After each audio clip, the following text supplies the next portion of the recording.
Broadcast is now starting. All attendees are in listen-only mode. Hello, everyone. Thank you for joining day 8 and also the last day of Modern Sales series. We're just letting everyone roll in right now with all the attendees. I see a number of familiar faces and some new names as well, so thank you for joining us.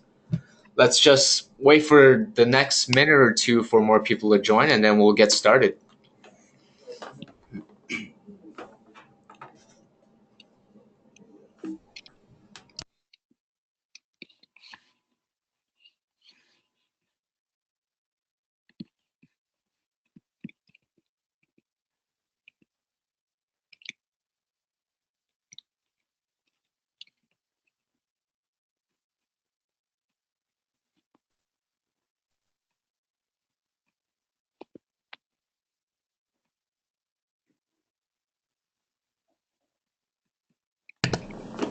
Hello, everyone. If you're attending today's session on how to build an account-based sales and marketing playbook, you are in the right place. Today is day 8 of Modern Sales series, and we're joined by Ron Diapollonia of Sales for Life and Brandon Redlinger of Engagio.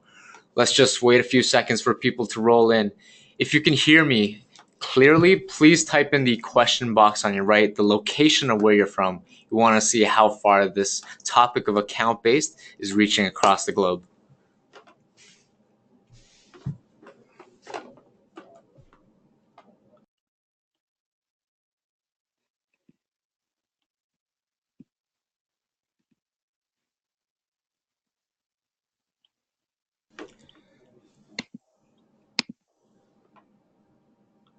Looks like we have a wide variety of places. Phoenix, Arizona in the house. Markham, Ontario, Minnesota, San Francisco, Halifax, Nova Scotia. Cool. Looks like a packed house today.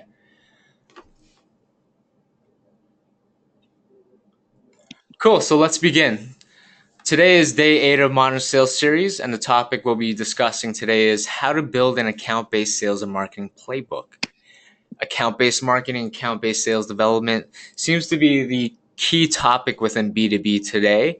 So who better than to have on this webinar than Brandon Redlinger of Engagio, as well as Ron Diapollonia of Sales for Life. And the real idea behind this is sales and marketing alignment has been a key topic, especially from marketing adopting technology and best practices for account-based approach. But typically, sales has always taken an account-based approach to this. The misconnection is really their misalignment between how do you enable sales and marketing to work together to pick the right accounts, to target the right accounts, to do the right research, and engage the right accounts to really accelerate your sales results, which is why we've crafted this webinar and brought in 2 experts within the field. Brandon on the marketing side, who works with a lot of marketing companies to deal with some of their challenges, and he'll have a great understanding of what it takes to adopt account-based marketing from some of the best companies globally. And we also have Ron on our side, VP of Client Training, who works one-on-one with a lot of sales organizations who take an account-based approach, whether it's named accounts, territory, or strategic accounts. And he'll share a lot of his insights, proven best practices, and strategies. So welcome, Brandon. Welcome, Ron. Let's start with some intros. Brandon, can you introduce yourself? Yeah, hey guys, thanks for having me. Really excited to talk with you. Always love the work that you guys are doing. And I think this is a really interesting topic, one that I particularly love because I actually started out in sales. I was a sales rep. I was an SDR for a while. Then I moved up to an AE for a few years before I made the transition to doing, more marketing and growth related stuff. But currently I'm now Director of Growth at Engagio, and we are a B2B software company that really helps companies or helps marketers specifically, land and expand their target accounts. So engaging and measuring and ultimately driving revenue at their target accounts through account-based marketing.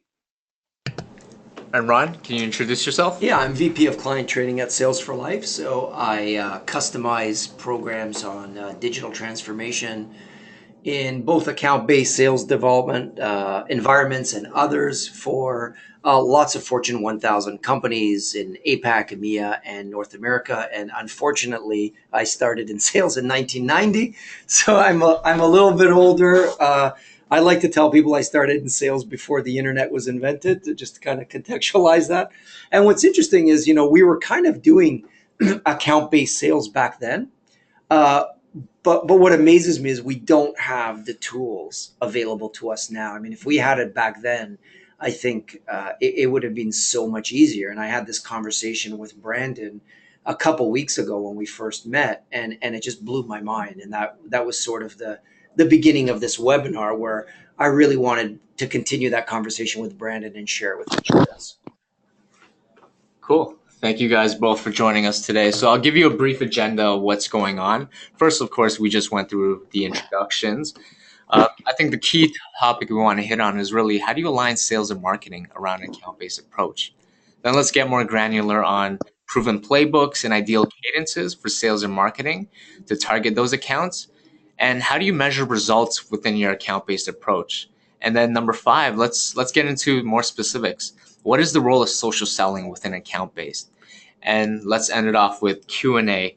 Now, audience, keep in mind we do have an open Q&A section, and Ron and Brandon have kindly accepted questions throughout the presentation. So if you have a question, just put it in the question box, and we'll definitely get to it. Thank you, guys. Hey, Dan, I got a quick question for you, actually.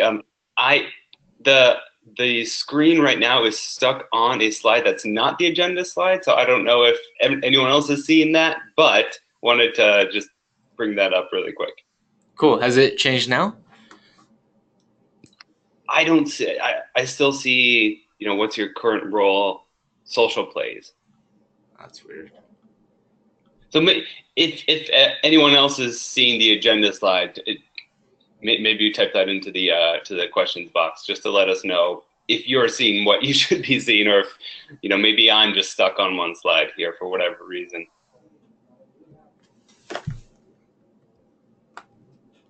That's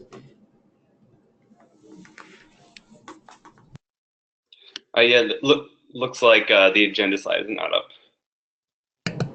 It's up. It's up now. Are we good to go, guys?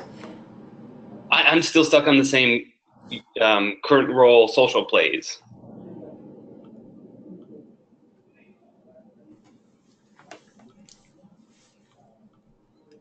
Let's try now. All right, there we go. There we go. Okay. Cool. Ron, Right. kick it off. Yeah. So when I first started chatting with with Brandon, I was sharing with him the 3 biggest challenges that I hear, and it's funny. It doesn't really matter if it's SMB or if it's enterprise level companies, but I hear the sales reps are telling me, look, it's pipeline. I want to prospect and always keep my pipeline healthy. I'm trying to research. How do I do my research and messaging in an efficient way? And then the last one is, what's the perfect playbook and cadence? What's the perfect one for me that I roll out to try to get more engagement and break into an account? That's pretty much the questions that I think I can bulk probably 80% of the conversations into. So when I look at the first question that I was going to ask was, how do you align sales and marketing around account-based approach? What occurred to me was, and the conversation with Brandon was, that there's a very distinct delineation between the skill set of the rep and then the tool set that the reps of the sales team actually have. Now, we teach the strategies and the techniques, right? We work on getting the effectiveness of the rep up. But I noticed that the tool set can really drive tremendous value. I was really interested in asking Brandon, I've got a feeling that if one of these is off, if you have a skill set and a tool set that's not aligned, the road gets pretty bumpy. Is that what you see on your end? Yeah, absolutely. And I think that's a great distinction. You definitely need to be aligned on both. I think a lot of times people might be aligned on one and not the other. And that gives them the false idea that they are aligned, but then you still run into these inefficiencies and end up butting heads during sales cycles. Lines of communication get crossed, and then ultimately it's a bad experience for the prospect or the customer, and then they don't buy from you. So if you want to dive into some tactics on what we believe really go into aligning sales and marketing from a technology side, we can definitely do that. Yeah, do that. All right, cool. So one of the things that you absolutely need to start on to break down these silos to start to work together is it's called lead to account matching, and basically making sure all leads are matched to the right account in your Salesforce or in your CRM, right? So if you have all these leads that are just leads and you're reaching out to them and you don't know what company they're from, they could be a customer already, or they could, you could be in a sales cycle and a new rep reaches out, and it's just a bad experience. So you need to make sure all of your leads are matched to the right accounts, and then you really need this central place, one technology platform that you're able to view all of your accounts from. Now, Engagio is one solution for lead to account matching and viewing all of your accounts. There are a few out there, but I think the bottom line is, after you align around strategy, you also do need to align around technology. Those are really the foundational pieces. And then once you can do that, it's not just account-based marketing doing, their ABM ads and direct mail. It's not just sales and sales development doing their account-based sales and customer success kind of doing things on their own to keep customers and grow and expand into those accounts. It really is an orchestrated, effort with your entire team. So very important to, I know you guys talk a lot about this, align around the mindset, but also it's really important to align around the tool set as well and get on the same page. Your current tool set might not be the same as the one that you used in a lead model, so you might need some new tools, but the real bottom line is it has to be aligned. Okay. And so do you ever see that there's challenges in between that? Because we certainly see, misalignment between, say, sales and marketing as an example on the human side. Do you ever see misalignment on the tool side? Yeah, absolutely. So I would say for that, I think one of the biggest things is, marketing, they're so used to working out of their marketing automation platform, right? When's the last time your sales rep has ever logged into Marketo, right? That they don't do it. It doesn't happen. So they're using completely different platforms, and those platforms don't actually talk to each other. So, if a lead comes in from, say we're prospecting into Google, and they're in a current active cycle, and then one of your marketing reps reaches out based on an inbound query, hey, you want to jump on a call? But they're already talking to a rep, that creates that bad experience. Or they're in a current cycle and you blast them with, a very generic message. It really tells them that you really don't know what's going on within that sales cycle, and you're really not paying attention to that account as you should be. So really making sure that your tools, if you are working on different tools, making sure they are talking to each other. Right. And of course, without that, what just struck me is obviously you don't have the data then to really figure out what the best cadences and playbooks are. Is that fair? I mean, it's almost like it's garbage in, garbage out. Absolutely, 100%. And also, I think I had a chat with Jamie a while back, Jamie Shanks, who obviously started Sales for Life, and we were talking about using content and using content committees, and I think he called it a chief insight officer, something along those lines, to really align sales and marketing. And now I would love, if you had a chance to explain to the audience kind of some of those ideas and what you guys recommend around aligning around content? Yeah, so it's funny because we're kind of both doing the same thing. It's just with different, you're using tools and we're trying to align humans. But Yeah. I think the idea, we're all on the same page. So what we do is we try to bring sales and marketing closer together, especially even in account-based sales environments, where marketing is kind of guessing based on the data that they're getting, and in most cases it's better than the data the sales is getting, but they're guessing on what certain types of content are going to be, or maybe here's content, here's a white paper that you send out for this type of ICP. And sales, of course, looks at it and doesn't see any value in any of those because they don't see any of the metrics that follow it. So they don't realize that, well, the white paper that they're giving you is actually the best performing piece of content or best performing asset that they're giving you.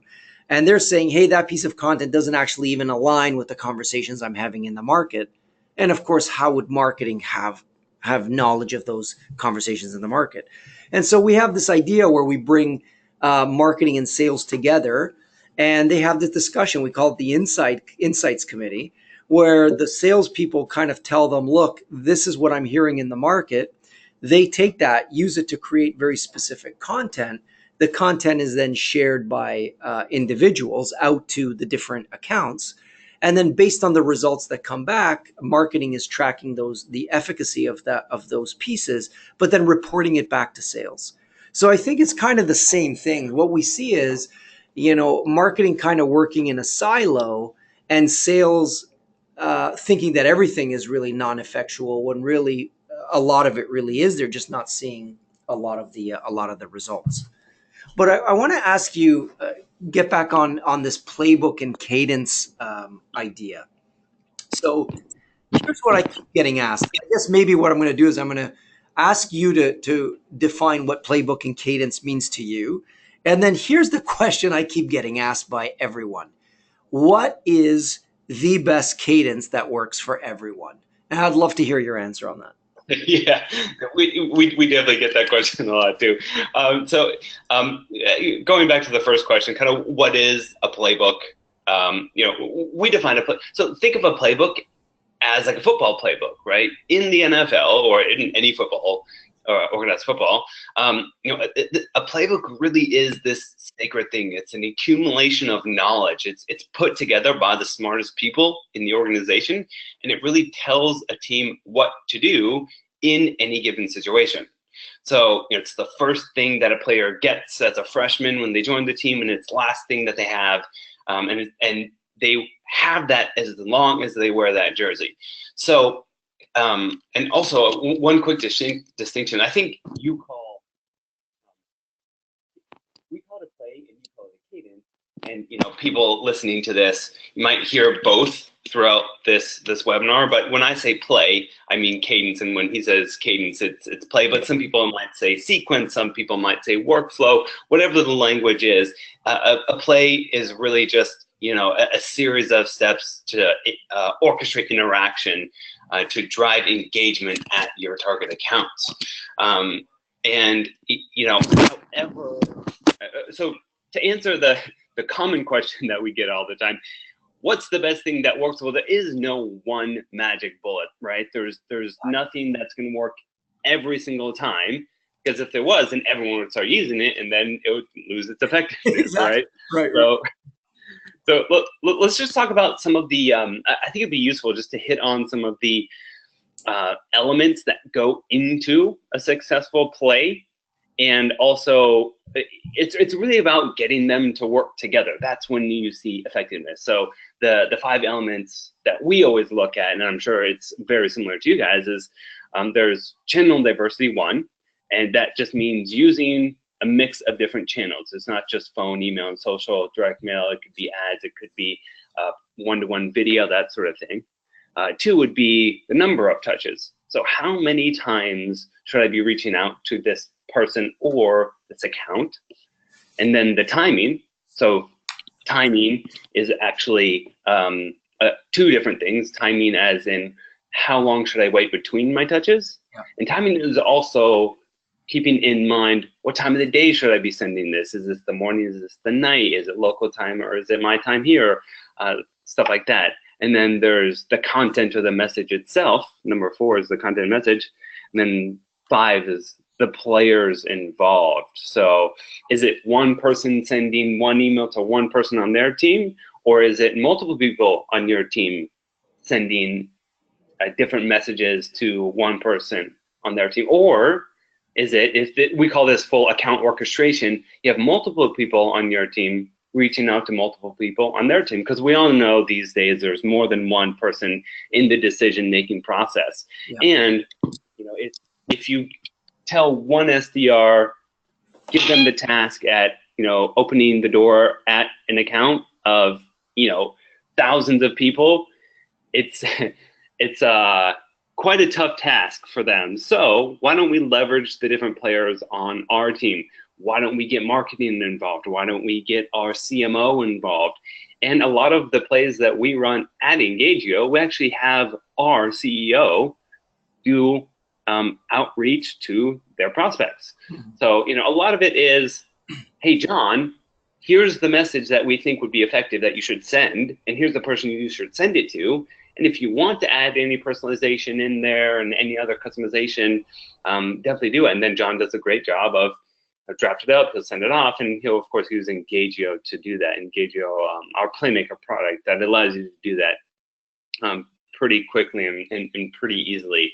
And then I love to go on one little tangent here with the number of touches. I think there's a big miscommunication out there. And let me know if you hear this too, Ron, but people always want to know, another common question is, what's the right number of touches? How many touches should I have in my sequence? Yeah. And then, what happens is a research study or a report comes out that says, you need 8 touches to get a response.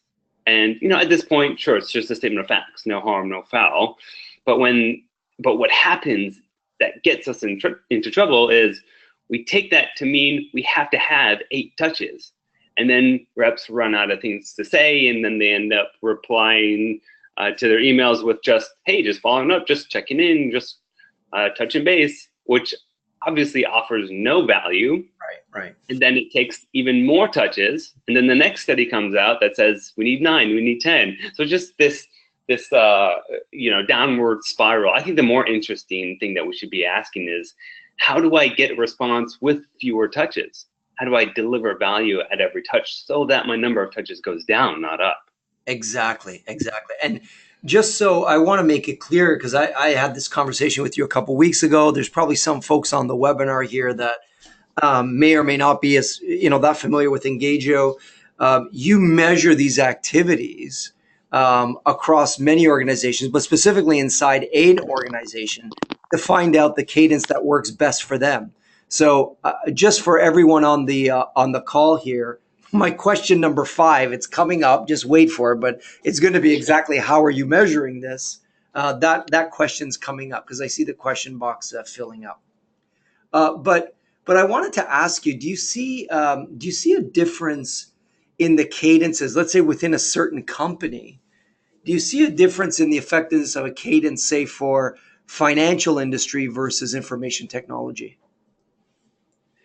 That's a great question, and yes, and if we're looking at, so what we've found is, like, you really have to know your buyer.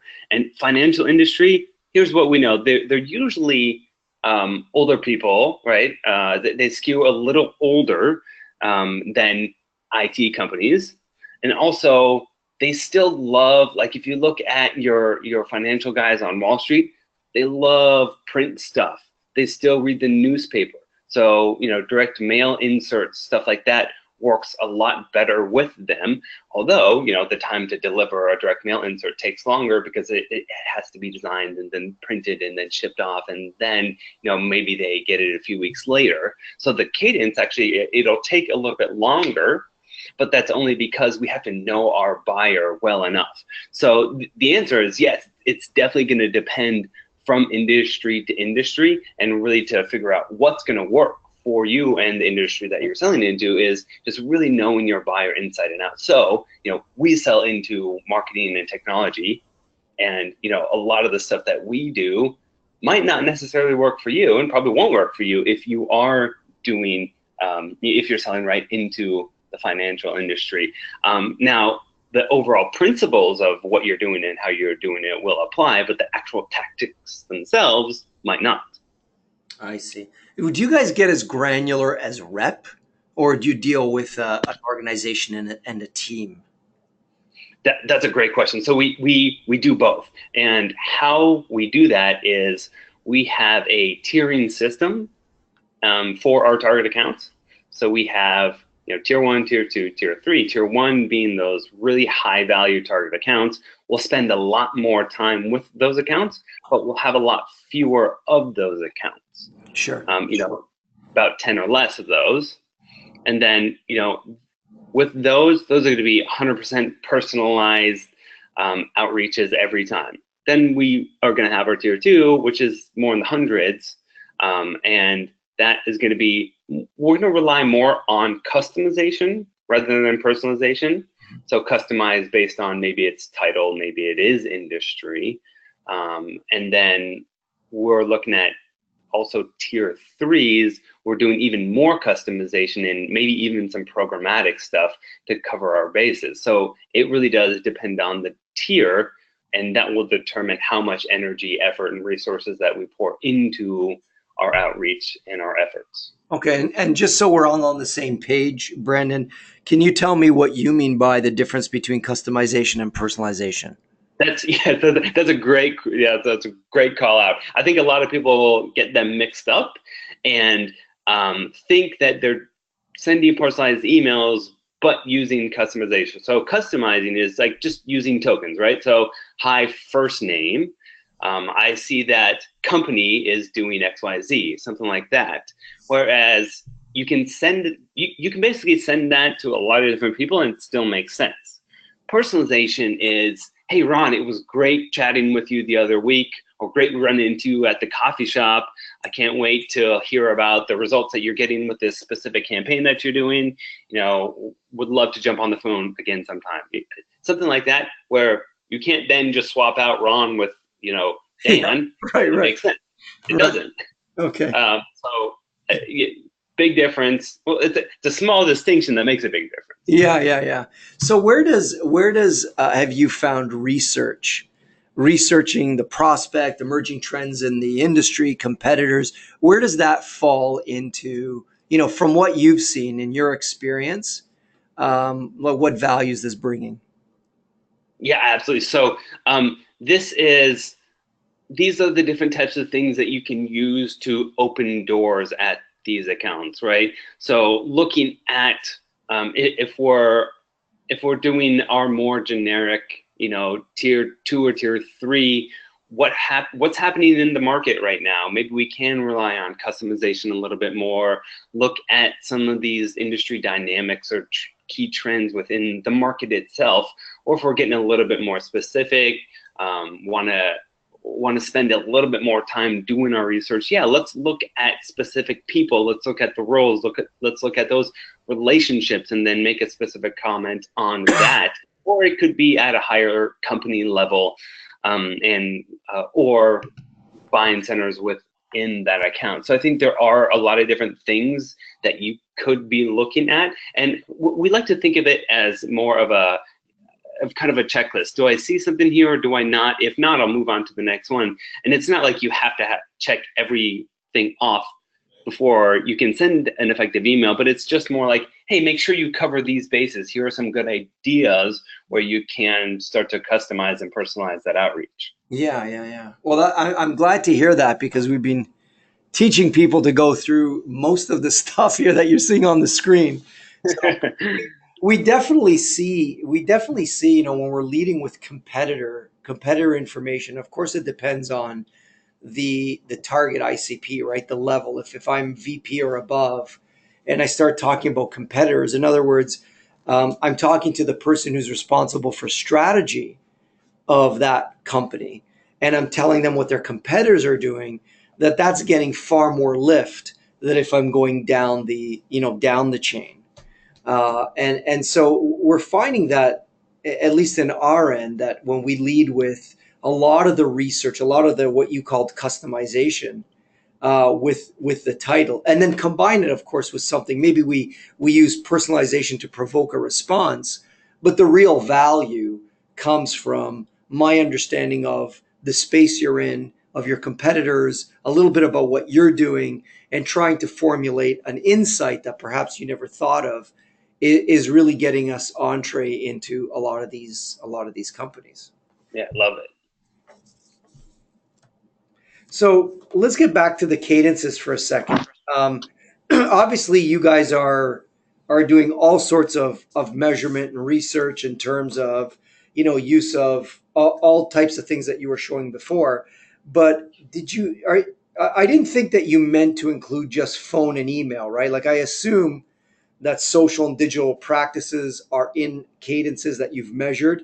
And what do you see, like if I'm having a diverse cadence that involves social and digital, are you finding that it's getting a lift, it's making a difference, it's not making a difference? What are you seeing on your end? Oh yeah, absolutely.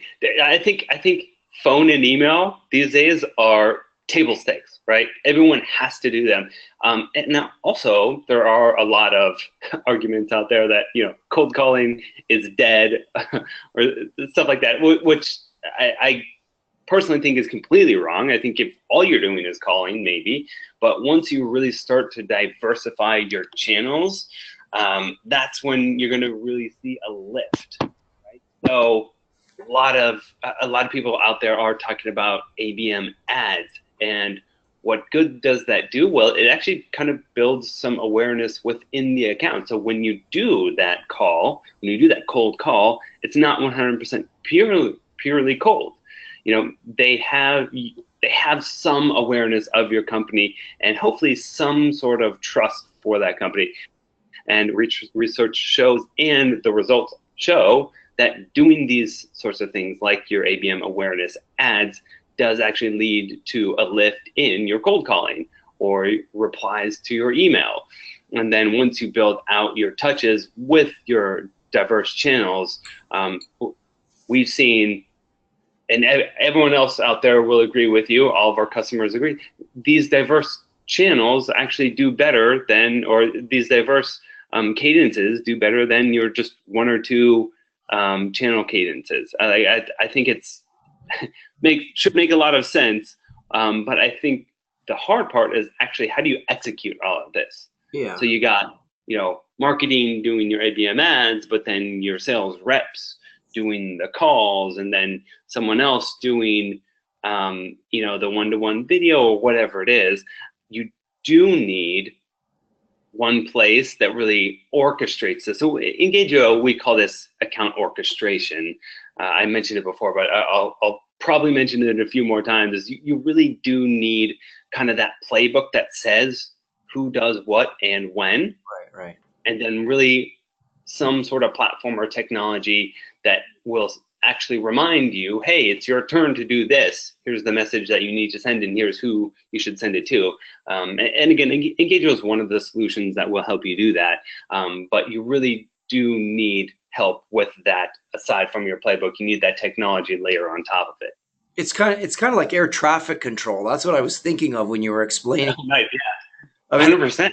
there's so much going on, and it amazes me in some cases there's companies out there that say, we don't even mandate that a sales rep enter any of their activities in a CRM. It's not mandated. They just kind of do it if they want to. And I just think, good Lord, like think about all of the experience, all of the activities, everything that you're doing. Some are extremely helpful and moving the ball forward. Some are completely useless, and you don't know the difference. Like you're doing both plays equal because you're not asking your reps to track this activity. So I kind of see this in the same thing, is that there's so much activity.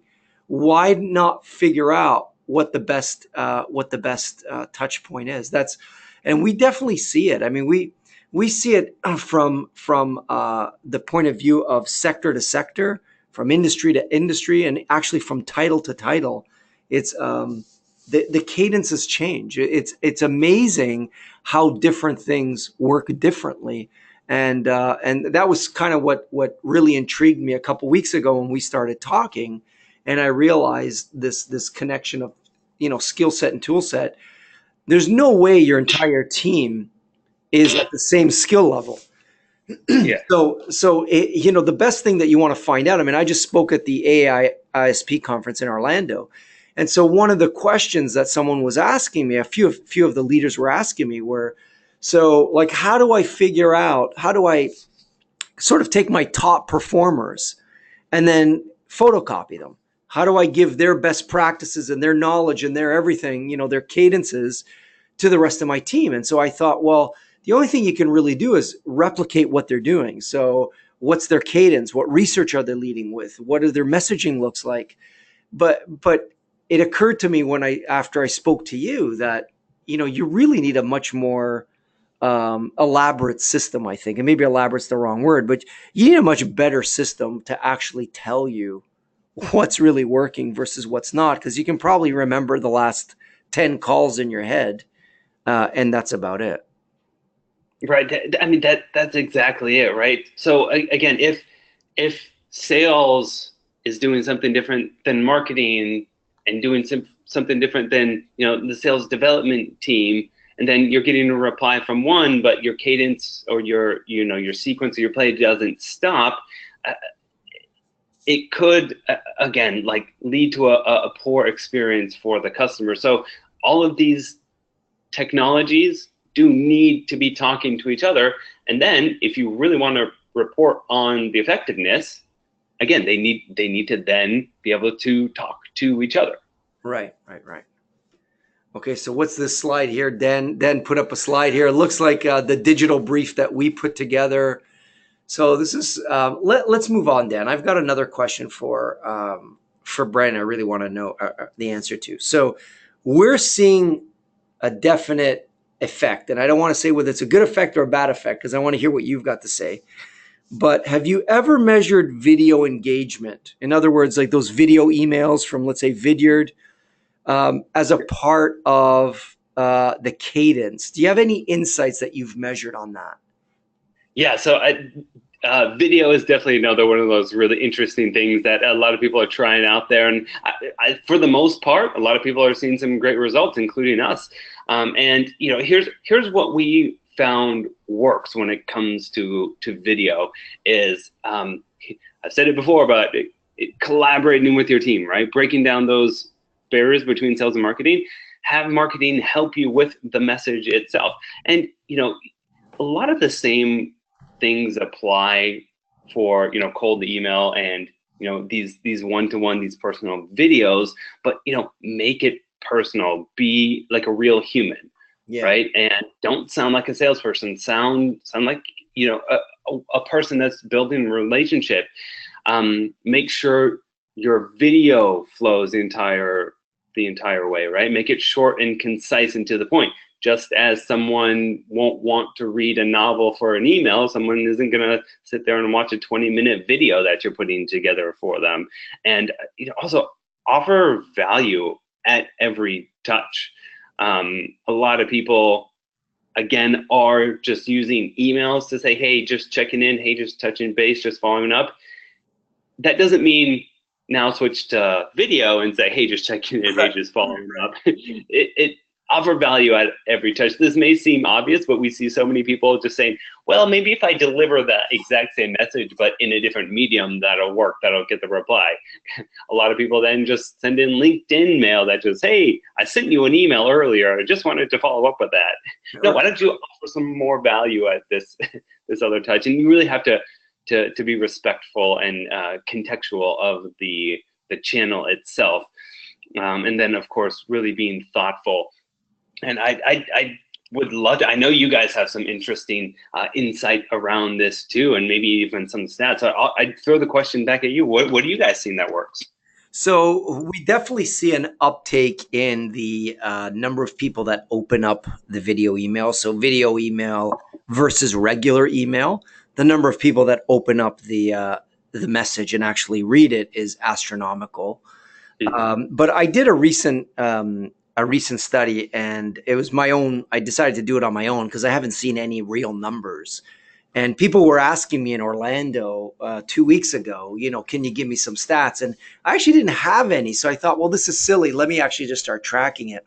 So I actually sent out 107 personalized videos to folks, and it was two groups.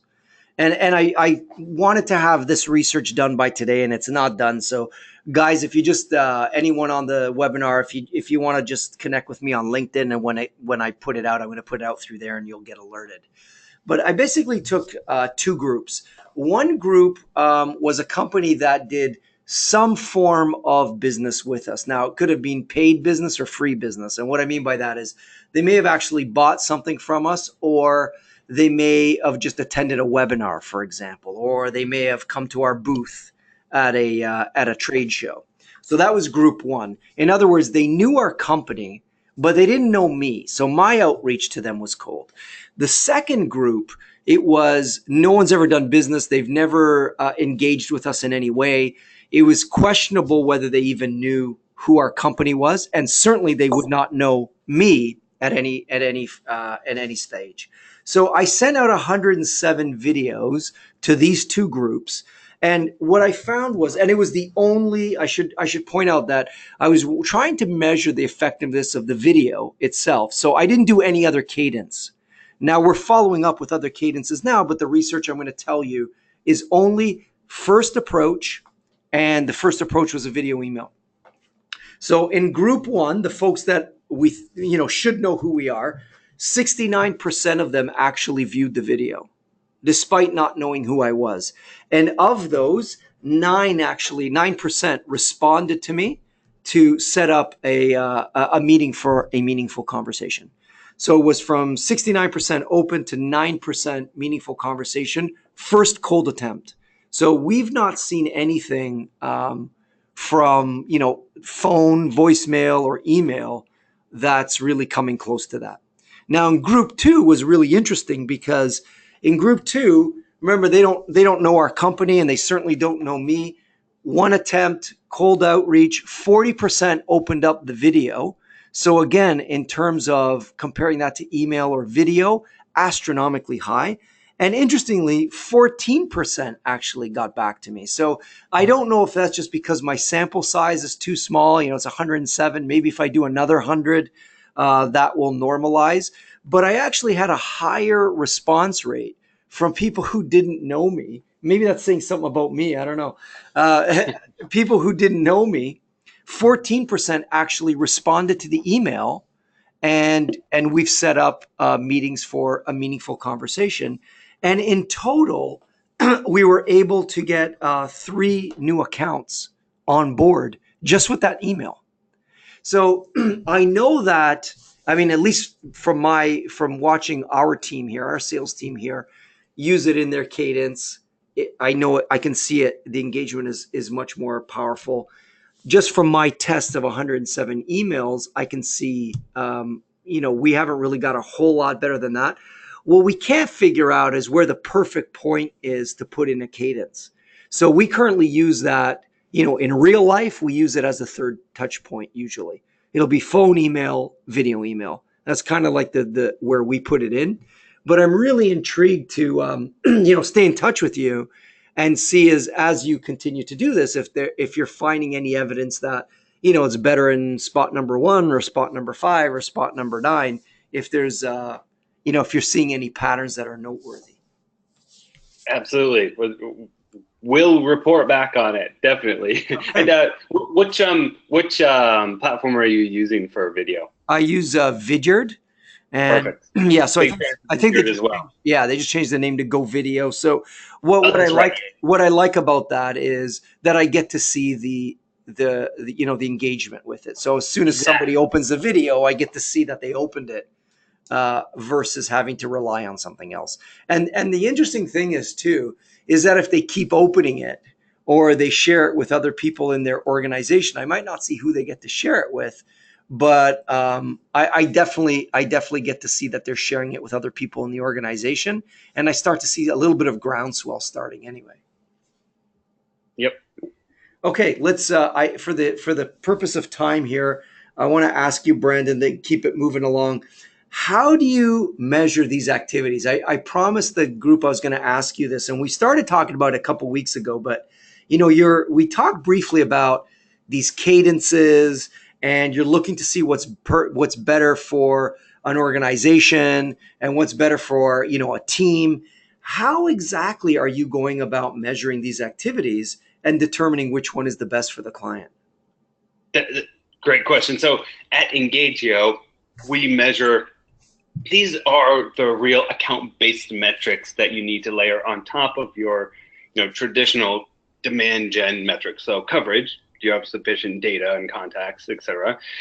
Awareness, are there contacts at the account even aware of your company? Engagement, this is the one that we focus on a lot. I mean, it's even in our name, Engagio. Engagement, are the people at those accounts spending time with you? Because someone will spend time with you before they spend money with you. So we really want to focus on that. Reach, are your marketing programs reaching those target accounts? And then impact. Are you improving your sales outcomes, and what is the actual return on your investment? And again, you can use Engagio to test your different cadences, but I think the important thing, whether you use Engagio or not, is like really being thoughtful with how you are testing your different campaigns. So first of all, you need to set up your technology correctly and your campaigns correctly within Marketo and Salesforce and Engagio. Then start to document everything, and then you can start split testing. So you are going to have different objectives at different stages of the funnel. So for example, sales and sales development, opening doors, those metrics and those outcomes are different from, maybe it's your sales reps themselves that need to do some outreach into an account that has just gone dark with you, right? What you're going to say to them and the channels and the message is going to be different. But here's, I think, what is really important is running split tests effectively. So, first start by setting your goals. So what really is the goal?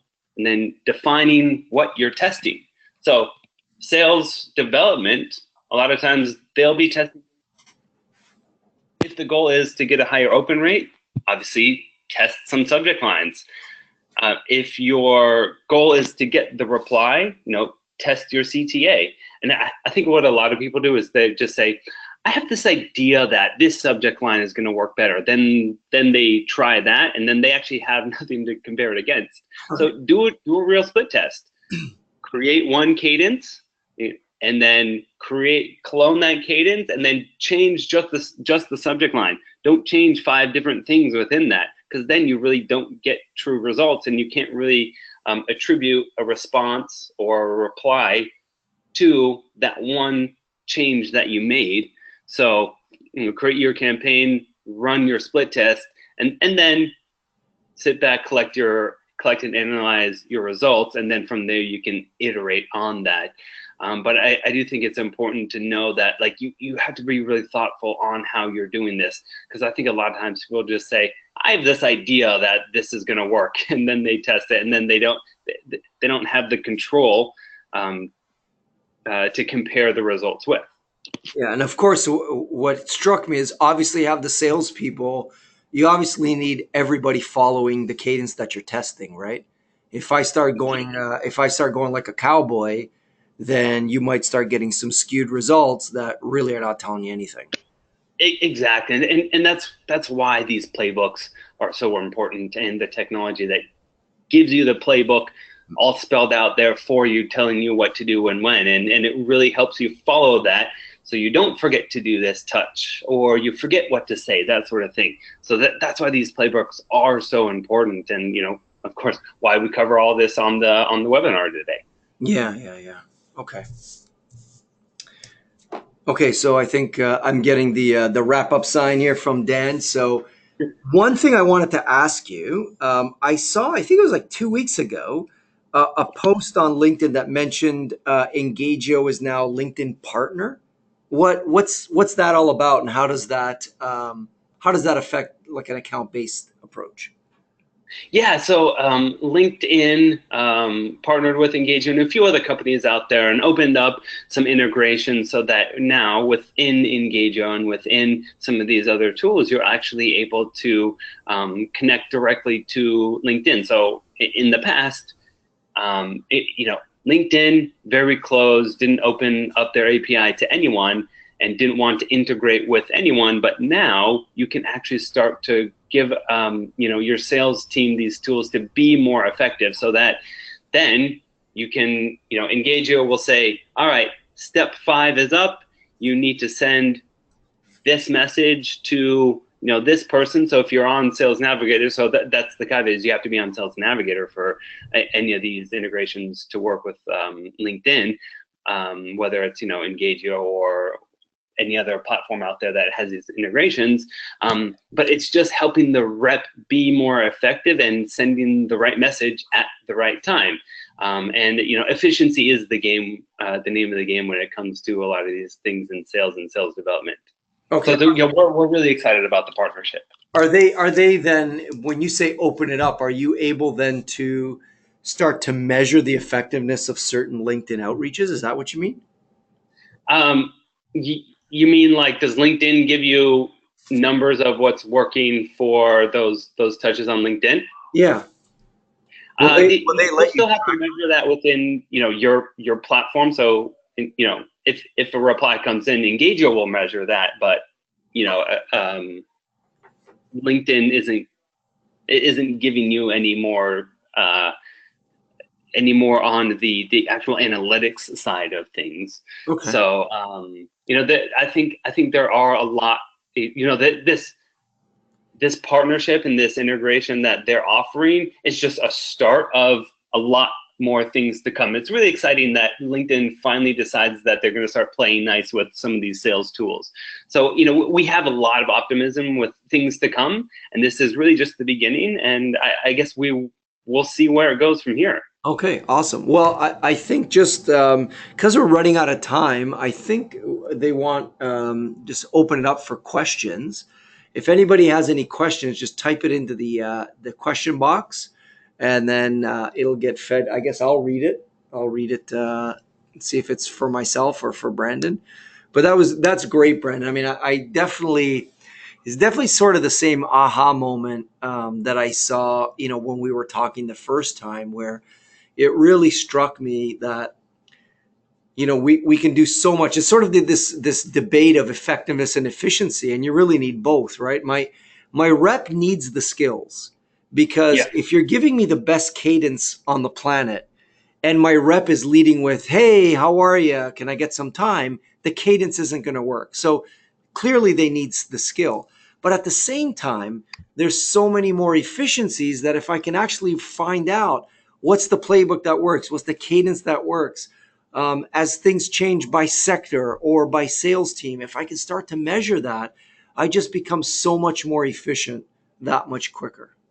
Yeah, exactly. And I think, technology these days really allows us to start measuring some of these things so that we can be more effective. A lot of times in the past, people sending one-off emails and deciding, oh, should I follow up with this person a second time or not? Or they're working out of spreadsheets or Google Docs or stuff like that, which really isn't a great place to.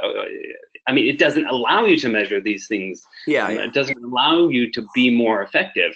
A lot of this manual work now has become automated. So we are a big believer in, like, automating the right thing. So what is technology better than humans at? It's the reminders, it's the calculations, it's these workflows. But what's a human better at than technology? It's building the relationship. It's knowing what to say. It's knowing how to say it. So it really is this fine balance between the human element and the automation side of things. Okay. I have a fantastic question here by Kurt. I'm sure you've heard it before. I hear it almost with every client. Here's the question. How many customers do you estimate that you lose by sending them too many mails in too short a time? that's that's a great question. How many? Too many in too short of time.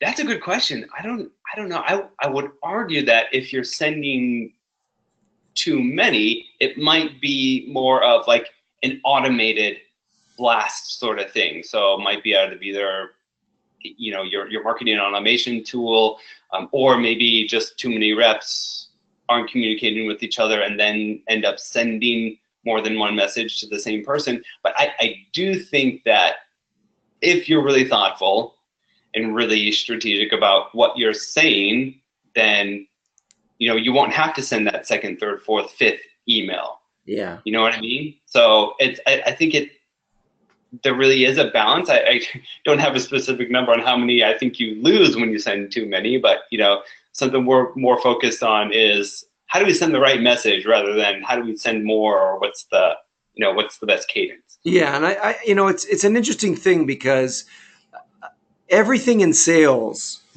is kind of counterintuitive, and I think not everything in sales is counterintuitive, but a lot of things about how many times to approach someone is so counterintuitive because we hear everything is, look, if you're not doing 12 to 15 outreaches, it doesn't work. And I've seen stats where 12 to 15, you actually win customers. You actually win more customers. But the question here was a really good one because most of the reps are saying, but I'm just annoying the hell out of so many people.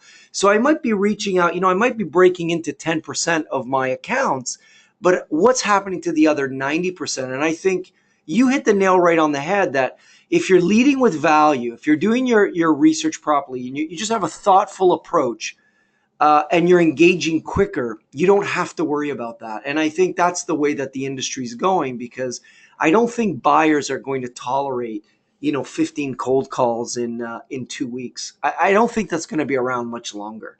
I don't think. Yeah, I agree 100%. And look, like there's a lot of tools out there that allow you to automate a lot of these sales touches now. And I do think we have to be careful because if you're using only customization, like look, buyers are pretty savvy these days. They can see these automated, faux personalized emails from a mile away and they'll call you out on it. And that hurts you a lot more than that's going to hurt you. So if you really send a message that's personalized and that has value in it, you'll get that response. Otherwise, you're making it an uphill battle for yourself. Yeah. Well, I have a question here. Which one did the video email study to connect with? So Jeff, that's me. You can see the two. I'm Ron Diapolonia. So if you look me up on LinkedIn, if you have questions about Engagio or some of the research that they're doing, reach out to Brandon. Is it Redlinger? Is that how you say your last name? You can say it either way. I get both Redlinger and Redlinger, but I usually say Redlinger. Okay, right. So Brandon, that's I think that's your LinkedIn photo as well. So that's what we look like. Yes. Reach out to us. We'll connect. We'll share anything that we've got. Brandon, was awesome talking to you a couple weeks ago. Even better today. Thanks so much for joining me and sharing some of those insights with the folks on here and as well as myself. And certainly, always a pleasure. Thanks, Ron. We want to stay in touch with you and see where this goes. Great. Thank you so much. Thanks, everybody. Take care. Bye-bye.